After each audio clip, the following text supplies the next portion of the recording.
मैं नवीन शर्मा आज आपको एक बहुत ही सुंदर कहानी सुनाने जा रहा हूँ। बहुत पुराने ज़माने की बात है। एक राजा था। उसके महल में एक बहुत सुंदर बाग था। बाग में तरह तरह के फूलों के पौधे और अनेक प्रकार के मीठे फलों के पेड़ थे। लेकिन इस बाग में बहुत आश्चर्यजनक चीज़ थी। एक सेब का पेड़ था। उसमें सोने के सेब लगते थे। राजा ने इस पेड़ की देखभाल का खास इंतजाम कर रखा था। जब इसके फल पकते थे तो चौकीदार रात दिन पेड़ का पहरा दिया करते थे ताकि कोई सोने का सेब चुरा कर ना ले जाए। लेकिन एक दिन की बात है कि बाग में माली ने सब सोने के सेबों को गिना तो उसमें से एक सेब गायब था। उसने दौड़कर राजा को खबर दी। राजा फौरन बाग में पहुंचा। उसे ये देखकर बड़ा आश्चर्य हुआ कि देखभाल में इतना पक्का इंतजाम होने के बाद भी एक सेब किसी ने चुरा लिया। उसने ऐलान किया कि कोई सोने के सेब को चुराने वाले चोर का पता देगा, उसे इनाम दिया जाएगा। सबसे बड़े राजकुमार ने राजा से कहा कि रात में वह पहरा देंगे और चोर को पकड़ने की कोशिश करेंगे। राजा ने उसको इसकी इजाज़त दे दी। बड़ा राजकुमार रात में पहरा देने लगा, लेकिन 2 घंटे बाद ही उसे नींद आ गई और वह सो गया। सुबह उठकर तब उसने सेबों को गिना तो देखकर चकित रह गया कि रात भर में एक और सेब गायब हो गया। इसके बाद दूसरी रात में मंझले राजकुमार ने पहरा देने का काम संभाला। उसे भी नींद आ गई और तीसरा सेब चोरी हो गया। राजा बहुत चिंतित था। दरबारियों को भी समझ में नहीं आ रहा था कि क्या किया जाए। जब लोग उदास बैठे थे, इतने में सबसे छोटा राजकुमार आया और उसने कहा कि आज की रात मैं पहरेदारी करूंगा और चोर को पकड़ूंगा। राजा इस राजकुमार से खुश नहीं रहता था। वह उसे मूर्ख ही मानता था। उसने उसे डांटते हुए कहा, तुम क्या समझते हो, क्या तुम्हें इससे सफलता मिलेगी? तुमसे बड़े और तुमसे ज़्यादा समझदार दोनों राजकुमार इस काम में असफल हो चुके हैं। तुम जाओ अपना काम करो। लेकिन छोटा राजकुमार नहीं माना। उसने राजा से प्रार्थना की कि वह उसे एक मौका ज़रूर दिया जाए। अंत में राजा राजी हो गया। राजकुमार रात को पहरा देने लगा। उसने तय किया कि वह किसी भी हालात में नहीं सोएगा और चोर को ज़रूर पकड़ेगा। जब आधी रात हुई तो और 12 बजे का आखिरी घंटा बजा तो राजकुमार ने देखा कि एक सुंदर सोने की चिड़िया कहीं से उड़ती हुई आई और सेब के पेड़ पर बैठ गई।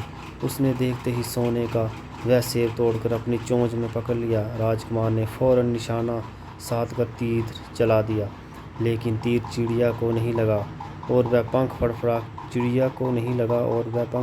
कर उड़ गई। हाँ, इतना अवश्य हुआ कि उसका एक सुनहरा पंख टूटकर जमीन पर आ गिरा। दूसरे दिन सुबह राजकुमार ने राजा को सारी बात बता दी और वह सोने का पंख उसने सामने रख दिया। पंख इतना सुंदर था और इतना कीमती था कि राजा उसे देखता ही रह गया। उसने कहा, अगर उस चिड़िया का एक पंख इतना सुंदर है तो वह दूसरी चिड़िया कितनी सुंदर होगी। मैं चाहता हूँ कि उस चिड़िया को भी पकड़ लाए। सबसे पहले बड़ा राजकुमार इस काम के लिए रवाना हुआ। चलते चलते वह एक जंगल में पहुंचा। वहां उसने एक लोमड़ी को और एक पेड़ के नीचे आराम करते हुए देखा। राजकुमार ने मौका देखकर तीर और धनुष पर चढ़ा दिया। वह तीर छोड़ते ही जा रहा था कि लोमड़ी ने चिल्लाकर कहा, राजकुमार, मुझे मत मारो। मुझे पता है तुम सोने की चिड़िया की खोज में निकले हो। तुम्हें मेरी राय मानो तो तुम्हारा काम जल्दी ही पूरा हो जाएगा। तुम इसी रास्ते से सीधे जाओ। शाम होने पर तुम्हें एक गांव में पहुंचोगे। वहां तुम्हें तुम्हारे आमने सामने 2 सराएं मिलेंगी। एक सराय खूब सजी हुई होगी और सुंदर सी होगी, लेकिन तुम उसमें मत ठहरना। तुम उसके सामने वाली दूसरी सराय में ठहरना, जो बहुत मामूली और देखने में भी भद्दी सी होगी। ऐसा करने पर तुम्हारा काम आसानी से पूरा हो जाएगा। लोमड़ी की बात सुनकर राजकुमार को हंसी आ गई। उसने डांट कर कहा, भाग जा यहाँ से, मुझे तुम्हारी सलाह की ज़रूरत नहीं है। ये कहकर उसने तीर छोड़ा, लेकिन लोमड़ी बहुत चालाक थी, वह बचकर निकल भागी। राजकुमार आगे चलता रहा। शाम को जब वह एक गांव में पहुंचा तो उसने देखा कि वहां सड़क के किनारे सचमुच 2 सराएं थीं। उसमें से एक खूब सजी हुई थी और दूसरी अंदर से लोगों के नाचने गाने की आवाज़ आ रही थी। दूसरी सराय बद्दी सी थी और वहाँ अंधेरा गिरा हुआ था। राजकुमार सजी सजाई सहराए में ठहर गया। थोड़ी देर के बाद वह भूल गया कि वह असल में सोने की चिड़िया की खोज में निकला था। उधर जब काफ़ी समय बीत गया तो बड़ा राजकुमार नहीं लौटा तो मंझला राजकुमार सोने की चिड़िया की खोज में चल पड़ा। वह भी उसी तरह चलते चलते जंगल में पहुंचा तो वहीं लोमड़ी उसे मिली। वह राजकुमार ने भी लोमड़ी की बात पर ध्यान नहीं दिया। वह शाम को उस गांव पहुंचा तो बड़े राजकुमार की तरह सजी सजाई सराय में ठहरा। वहाँ के नाच रंग में मस्त होकर वह भी अपना काम भूल गया, यहाँ तक कि उसे घर लौटने की भी सुध न रही। अंत में उसने छोटे राजकुमार ने कहा कि वह सोने की चिड़िया की खोज में जाऊंगा। राजा को विश्वास था कि वह उससे बड़े दोनों राजकुमार इस काम को सफल नहीं हुए तो उसे और भी सफलता नहीं मिलेगी, लेकिन उसने की जिद पर राजा ने इजाज़त दे दी। छोटा राजकुमार तैयार होकर सोने की चिड़िया की खोज में निकला। जंगल में उसे भी लोमड़ी मिली। राजकुमार ने लोमड़ी की बात को ध्यान से सुना और लोमड़ी ने से कहा, ठीक है, तुम जैसे कह रही हो मैं वैसा ही करूँगा। अब तुम जाओ, मैं तुम्हें नहीं मारूंगा। इस पर लोमड़ी खुश होकर बोली, तुम सबसे अच्छे लड़के मालूम होते हो। तुमने मेरी बात का मजाक नहीं उड़ाया और तुम पर तीर नहीं चलाया। मैं तुमसे खुश हूँ और तुम्हारी मदद करूँगी। आओ, तुम मेरी पूँछ पर बैठ जाओ, मैं तुम्हें इस सराय तक पहुँचा दूँगी। देखते देखते लोमड़ी की पूँछ काफ़ी बड़ी हो गई। राजकुमार उस पर बैठ गया और उसे बैठते ही लोमड़ी हवा में उड़ने लगी और थोड़ी ही देर में मैदान से पहाड़ों को पार करती उस गाँव में जा पहुँची। राजकुमार ने उसकी सलाह को मानकर छोटी और पुरानी सराय में डेरा डाल दिया। वह दूसरी सराय से दूर ही रहा। दूसरे दिन सुबह उठकर जब वह आगे बढ़ा तो कुछ दूर चलने पर उसे वह लोमड़ी फिर से रास्ते में मिल गई। लोमड़ी ने उससे कहा, अब मैं तुम्हें बताती हूँ कि आगे तुम्हें क्या करना चाहिए। तुम सीधे चलो।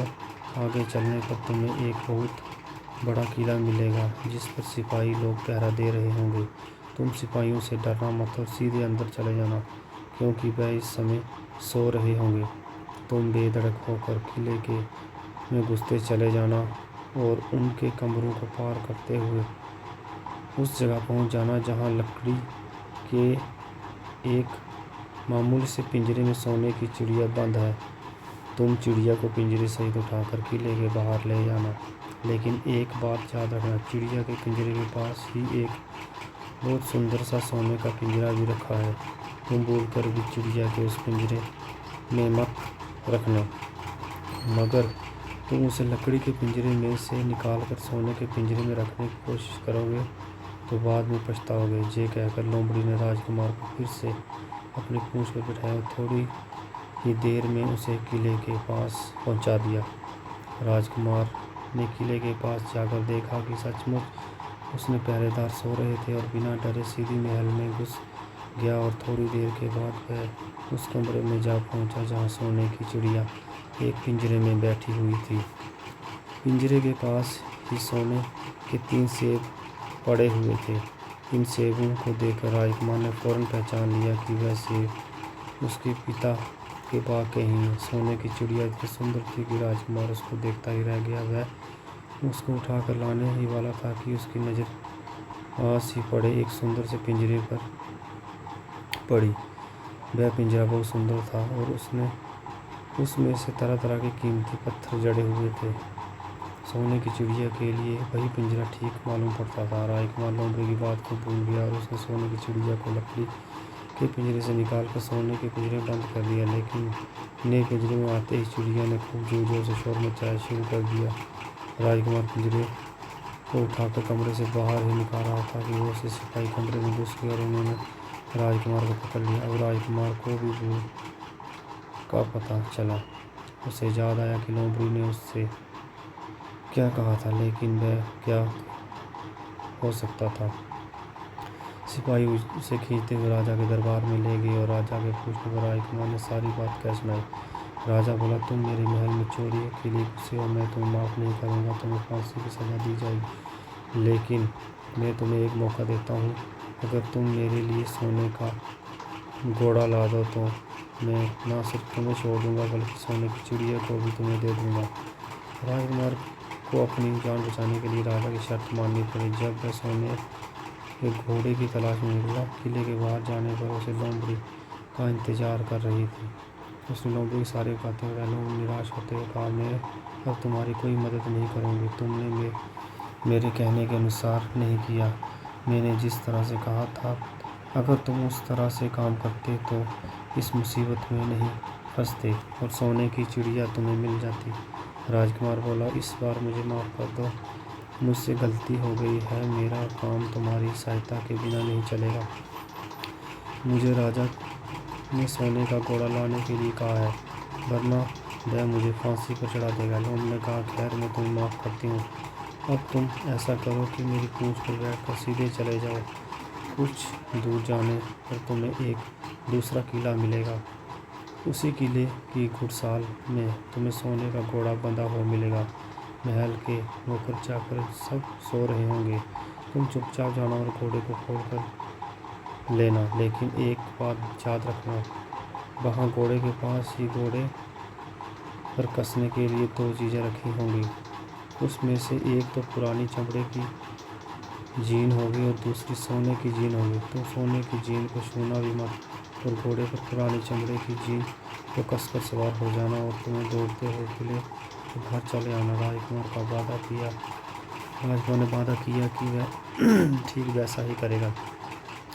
लोमड़ी ने उसको अपनी पूंछ पर बिठाया और कुछ ही देर में वह किले के पास जा पहुंची। किले के पास पहुंचते ही लोमड़ी ने उसे नीचे उतारा और फिर वहां से चली गई। राजकुमार सीधा फाटक के किले में घुस गया और अंदर जाकर उसने देखा कि वहां के सभी नौकर चाकर सोए थे। थोड़ी ही देर के बाद वह किले में घुड़साल में जा पहुंचा।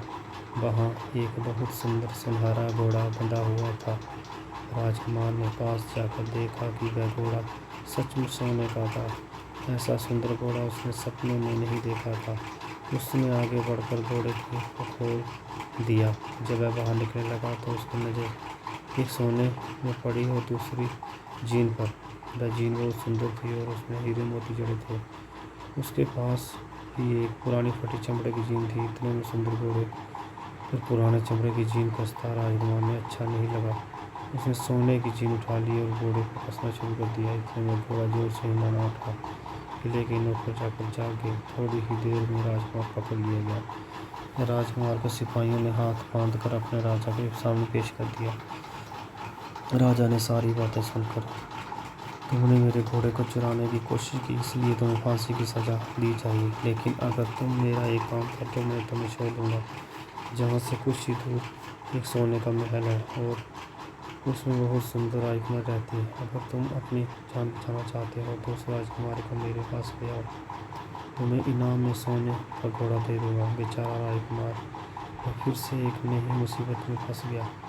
उसे मजबूर होकर राजा की शर्त माननी पड़ी। जब वह सोने के महल की खोज में निकला तो कुछ दूर चलते ही उसे फिर लोमड़ी मिली। पता नहीं कैसे लोमड़ी को सारी बातें मालूम हो गई। वह बोली, देखो तुमने इस बार भी मेरी बात नहीं मानी। मेरी बात मान जाते तो तुम मुसीबत गले नहीं पड़ती। क्या मुझे तुम पर दया आ रही है? मैं तुम्हारी मदद करूंगी। चलो तुमको सोने के महल के पास पहुंचा देती हूँ। तुम महल के बाहर ही कहीं पीछे छिपे रहना। जब उसमें से शाम को राजकुमारी तालाब में नहाने के लिए बाहर आए तो तुम आगे बढ़कर उसका हाथ पकड़ लेना। जैसे ही तुम उसको छुओगे, राजकुमारी तुम्हारे साथ जाने के लिए राजी हो जाएगी। लेकिन एक बात याद रखना, तुम उसको वहाँ से अपने साथ ले आना। उसे वापस महल में मत जाने देना। वह तुमसे कहेगी कि मैं अभी अपने माता पिता से मिलकर आती हूँ। लेकिन तुम उसकी बातों में मत आना, वरना फिर मुसीबत में फंस जाओगे। ये कहकर लोमड़ी फिर से पूंछ हिला राजकुमार को उस पर बैठ गया। देखते ही लोमड़ी हवा में उड़ती हुई कुछ देर सोने के महल के पास जा पहुंची। महल के पास पहुंचते ही राजकुमार एक पेड़ की आड़ में छिप गया और शाम को जब राजकुमार नहाने के लिए किले के बाहर आई तो राजकुमार ने हिम्मत करके आगे बढ़कर उसका हाथ पकड़ा। से छूते ही राजकुमारी उसके साथ चलने के लिए तैयार हो गई। वह बोली, तुम मुझे जहाँ से ले जाना चाहोगे मैं तुम्हारे साथ चलूँगी, लेकिन मुझे थोड़ी देर के लिए माता पिता से मिल आने दो। राजकुमार ने कहा, नहीं, ये नहीं होगा, तुम्हें तुरंत मेरे साथ चलना होगा। लेकिन राजकुमारी रोने लगी। इतनी सुंदर राजकुमारी को रोते देख राजकुमार का मन पिघल गया। वह राजी हो गया और बोला, जाओ, थोड़ी देर के लिए माता पिता से मिल आओ, लेकिन फिर तुरंत वहाँ चली आना। लेकिन राजकुमार ने जैसे ही किले में पैर रखा, किले के पहरेदार जागे और उन्होंने राजकुमारी को पकड़ लिया। राजकुमार बहुत पछताया, लेकिन अब क्या हो सकता। सिपाहियों ने उसे अपने राजा के सामने पेश किया। राजा बहुत निराश था। उसने उसी वक्त हुक्म दिया कि राजकुमार को फौरन फांसी पर चढ़ा दिया जाए। ये सुनकर राजकुमार रोने गिड़गिड़ाने लगा। वैसे राजा ने थोड़ी देर विचार करने के बाद कहा, मैं अपनी आज्ञा वापस नहीं ले सकता, लेकिन अगर तुम मेरा एक काम कर दो तो मैं तुम्हारी जान बच सकती है।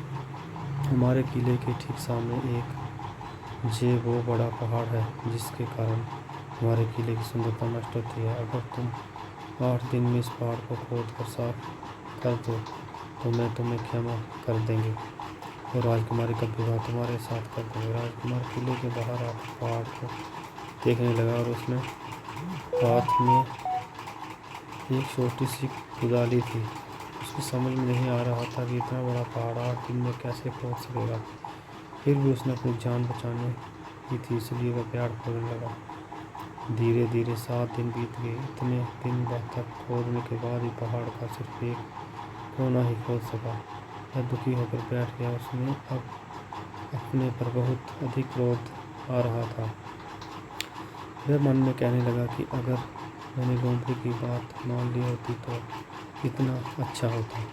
लोमड़ी ने मुझको हर वह ठीक सलाह दी जो हर बार उसका कहना न मानकर नई नई मुसीबतों में फंस जाता हूँ।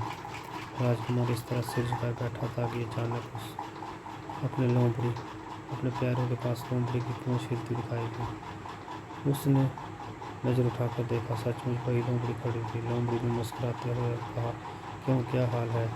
इस बार तो तुम्हारी मदद करने की मेरी जरा भी इच्छा नहीं थी, लेकिन मैं 7 दिन से तुमको पहाड़ खोदते हुए देख रही हूँ। मुझे दया आ गई और मैं तुम्हारी मदद के लिए चली आई। जाओ, तुम बहुत थक गए हो, सो जाओ, मैं थोड़ी ही देर में तुम्हारा काम पूरा कर दूँगी। इस पर राजकुमार ने तय कर लिया कि अब वह लोमड़ी जिस तरह कहेगी वह उसी तरह करेगा। वह चुपचाप उठकर एक तरफ सोने चला गया। थोड़ी ही देर में उसे नींद आ गई। सुबह जब वह सोकर उठा तो उसकी आंखों पर विश्वास नहीं हो रहा था। वहाँ कहीं भी पहाड़ का नाम नहीं था और महल का सुंदर दृश्य दिखाई दे रहा था। राजकुमार सीधा राजा के पास गया। राजा ने उसके काम पर और कुछ था। उसने तुरंत अपने वादे के बाद राजकुमारी का हाथ उसके विवाह कर दिया। वह राजकुमार बहुत सुंदर राजकुमारी के साथ कुछ ही दूर चला तो रास्ते में फिर वह लोमड़ी मिली। लोमड़ी बोली, बधाई हो राजकुमार। राजकुमार के हाथ तुम्हें देखकर मुझे बड़ी खुशी हुई, लेकिन अब तुम्हें सोने का घोड़ा और सोने की चिड़िया भी प्राप्त करनी चाहिए, क्योंकि वह दोनों चीज़ें तुम्हारे ही लायक हैं और तुम उन्हें आसानी से प्राप्त कर सकते हो। राजकुमार बोला, लेकिन भला मुझे सोने का घोड़ा और सोने की चिड़िया कैसे मिल सकती है? मैं तो इस राजकुमारी को भी उस राजा के लिए ले जा रहा हूँ। लोमड़ी ने कहा, नहीं, तुम ऐसा काम कभी मत करना। इस राजकुमारी के साथ तुम्हारा विवाह हुआ है और वह अब तुम्हारी है। अगर तुम मेरे कहने के अनुसार काम करो तो मैं तुम्हें सोने का घोड़ा और सोने की चिड़िया भी मिल सकती है। तुम पहले इस राजकुमारी को मेरे लेकर सोने के घोड़े वाले राजा के पास जाओ। राजा खुश होकर तुमको सोने का घोड़ा दे देगा। तुम घोड़े पर सवार हो जाना और सवार होकर उस सबसे विदा लेना। राजकुमारी से तुम सबसे बाद में विदा लेना। जैसे तुम राजकुमारी के पास पहुंचोगे, तुम उसे हाथ में पकड़कर घोड़े पर ऊपर खींच लेना और घोड़े को दौड़ा देना। सोने का घोड़ा इतना तेज दौड़ता है कि दुनिया का तेज से तेज घोड़ा भी उसकी बराबरी नहीं कर सकता। जाओ, तुम पहले इतना काम पूरा करो, इसके बाद आगे का काम तुम बाद में बताऊंगी। मैं तुम्हें वहाँ रास्ते में मिलूंगी। राजकुमार ने ठीक ऐसा ही किया जैसा लोमड़ी ने उससे कहा था। जब सोने के घोड़े वाले राजा ने खुश होकर उसे इनाम में सोने का घोड़ा दिया, तो राजकुमार उस पर सवार हो गया और उसने विदा लेना लगा। अंत में राजकुमारी को उठाकर घोड़े को तेजी से दौड़ाता हुआ किले के बहुत दूर निकल गया। रास्ते में एक पेड़ के नीचे लोमड़ी ने उसका इंतजार कर रही थी। इसे देखकर लोमड़ी बोली, शाबाश, अब तुम सोने की चिड़िया भी प्राप्त कर लो। जब तुम सोने की चिड़िया वाले राजा के पास जाओगे तो वह घोड़े को देखकर बहुत खुश होगा। तुम मुझसे कहना कि पहले सोने की चिड़िया का पिंजरा मेरे हाथ में दे दो, तब मैं घोड़ा तुमको दूंगा। जब वह पिंजरा तुम्हारे पास लाए तो तुम पिंजरा उसके हाथ से छीन लेना और घोड़े को दौड़ा देना। बस ऐसे चिड़िया तुमको मिल जाएगी और तुम उन्हें पकड़ भी नहीं और कोई तुम्हें पकड़ भी नहीं सकेगा। इस बार भी राजकुमार ने ठीक वैसा ही किया और राजकुमारी के साथ ही घोड़े पर बैठ कर राजा हाथ से सोने की चिड़िया का पिंजरा दिया और देखते ही देखते एंड बात की तो सोने का घोड़ा हवा से बात करने लगा। कुछ दूर चलने का लोमड़ी सुन गई और राजकुमार ने उससे कहा, तुमने मेरी बड़ी मदद की है। तुम्हारी वजह से मुझे न सिर्फ सोने की चिड़िया मिली बल्कि सोने का घोड़ा और इतना सुंदर राजकुमारी भी मिल गई। बताओ, मैं तुम्हें क्या इनाम दूँ? मैं तुमको कुछ न कुछ जरूर देना चाहता हूँ। लोमड़ी ने कहा, अगर तुम खुश हो तो मेरा एक काम कर दो। तुम एक तीर चलाकर मुझे मार दो। इस समय तुम यही सबसे बड़ा काम मेरे लिए कर सकते हो। राजकुमार ने कहा, भला ये कैसे हो सकता है? तुमने मेरी इतनी मदद की और मैं बदले में तुम्हें मार दूँ? मुझसे ये नहीं होगा।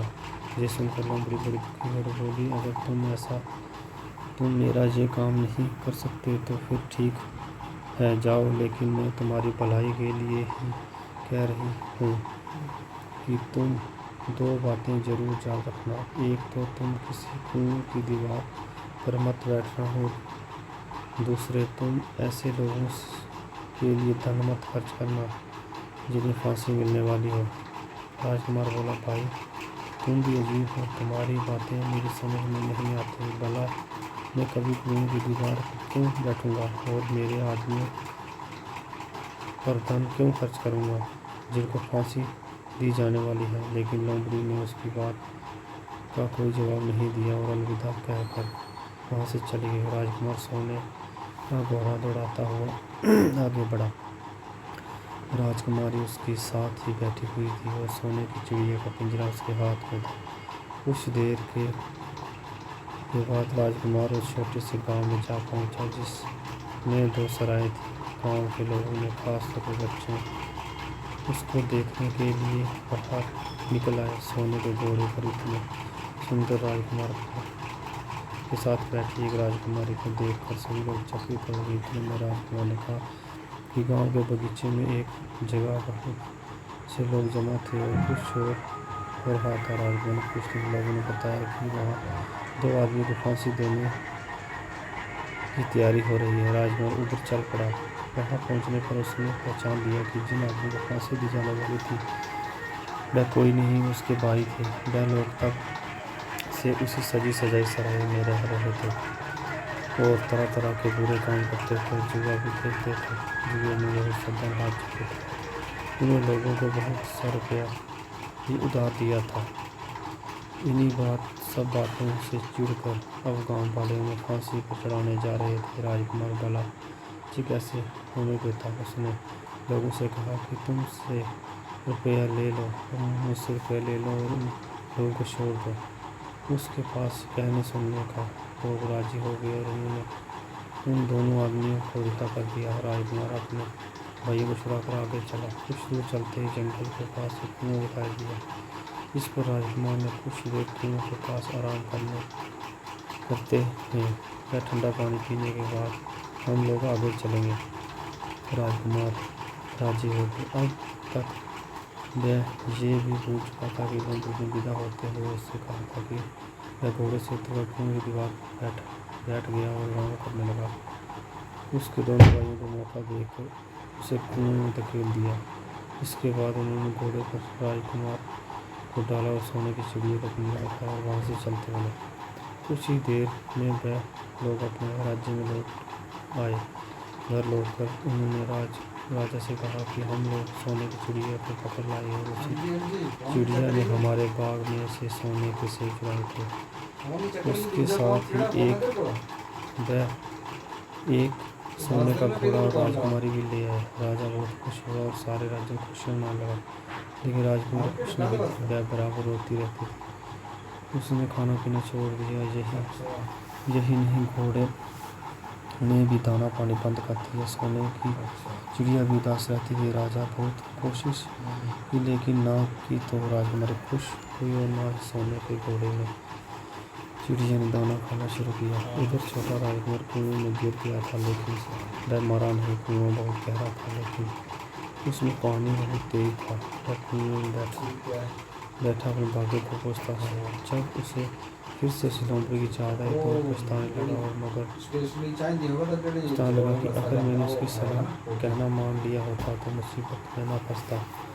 राजकुमार ने जैसे ही लोमड़ी को झाँक लिया, ना मालूम कैसे कुएं में मुंह पर आ पहुंची और बोली, देखो राजकुमार, मैंने तुम्हें भी समझाया था कि किसी कुएं की दीवार पर मत बैठना और ऐसे आदमी की मदद मत करना जिन्हें फांसी दी जाने वाली हो, लेकिन तुम नहीं मानो। खैर चलो, मैं अब आखिरी बार मदद कर देती हूँ। लो मेरी पूंछ पकड़ कर कुएं से बाहर निकल जाओ। ये कहकर लोमड़ी ने अपनी पूंछ कुएं से लटका दी। देखते ही देखते पूंछ इतनी लंबी हो गई कि कुएं के अंधेरे में पड़े राजकुमार के पास तक पहुंच चुकी। राजकुमार उसे पकड़ कर कुएं से बाहर निकल। लोमड़ी ने उससे कहा, जाओ अब तुम अपने घर जाओ, लेकिन जरा होशियार रहना, तुम्हारे भाई तुम्हारी जान के दुश्मन है, वह लोग जरूर तुमको ढूंढ रहे होंगे।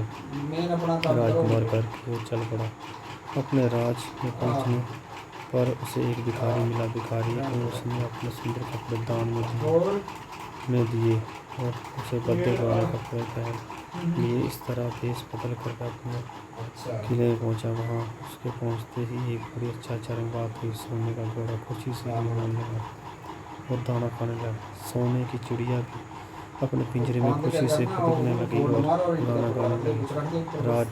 राजकुमारी ने अपने आंसू पोंछ डाले और कुछ दिखाई दे रही थी, लेकिन राजा की समझ में कुछ नहीं आ रहा था। उसने राजकुमारी से उसकी कारण पूछा तो वह बोली, मैंने तो पहले ही आपको सारी कहानी बता दी है। आपके बड़े और मंझले राजकुमार ने छोटे राजकुमार के साथ धोखा किया है। उन्होंने अपने आप को भी धोखा दिया है, लेकिन जब आपका छोटा राजकुमार जहाँ पर आ पहुँचा है, इसलिए मुझे बहुत खुशी हो रही है। उसी के साथ मेरी शादी हुई है और मैं उसके साथ ही सुखी रह सकती हूँ। फिर उसने मैले के चले कपड़े पहने एक आदमी को इशारा करते हुए कहा, वह रहा छोटा राजकुमार। राजा ने भी अपने छोटे लड़के को पहचान लिया। वह राजा ने अपने छोटे बेटे के बारे में अपने विचार बदल दिए। जब वह उसको बहुत समझदार और बहादुर मानने लगा और उसके बहुत अधिक प्यार करने लगा, उसने उसको राजगद्दी पर बिठाने का निश्चय किया। बड़े और मझले राजकुमार ने अपने छोटे भाई को धोखा दिया था, बल्कि राजा को भी धोखा दिया था। इससे राजा उनके और नाराज था। उसने इन दोनों को अपने राज्य से निकलवा दिया और बाद बड़ी धूमधाम के साथ राजकुमारी के साथ राजकुमार का विवाह हुआ और दोनों सुख से रहने लगे। लेकिन राजकुमार उस लोमड़ी को नहीं भूला था। उसने उसकी सहायता की थी। एक दिन समय निकालकर वह जंगल में उस लोमड़ी की खोज निकला। बहुत ढूंढने के बाद एक पेड़ के खोखले बाग में उसने उस लोमड़ी को चुपचाप बैठे हुए देखा। लोमड़ी बहुत उदास थी और पहले से बहुत ज़्यादा दुबली हो गई थी। राजकुमार को देखते ही लोमड़ी पहचान लिया। कहो राजकुमार, आज इधर कैसे भूल पड़े। राजकुमार ने कहा, पौड़ी मैं किधर आज चढ़ाई तुम्हें मैंने ये बता भी मेरे को। ढूंढने के लिए आया था। चलो मेरे पौड़ी पाँव किधर में चढ़ाई आराम से मैंने रहना। बताया। वहाँ तुम्हें किसी तरह की तकलीफ नहीं होगी। जहाँ तो जंगल में तुम्हें खाने पीने की तकलीफ होती है और जंगली जानवरों शिकारियों का डर बना रहता है। लोमड़ी ने कहा, नहीं राजकुमार, मैं जहाँ ठीक हूँ और भला अब तुम्हें मेरे दुख से क्या लेना जो देना। नीचे तुम्हारा काम पोर्शन निकल गया, है अब तुम मोमकी सुख के बिल्कुल बैक से सबसे राजमहल ऊंचा तो वही है।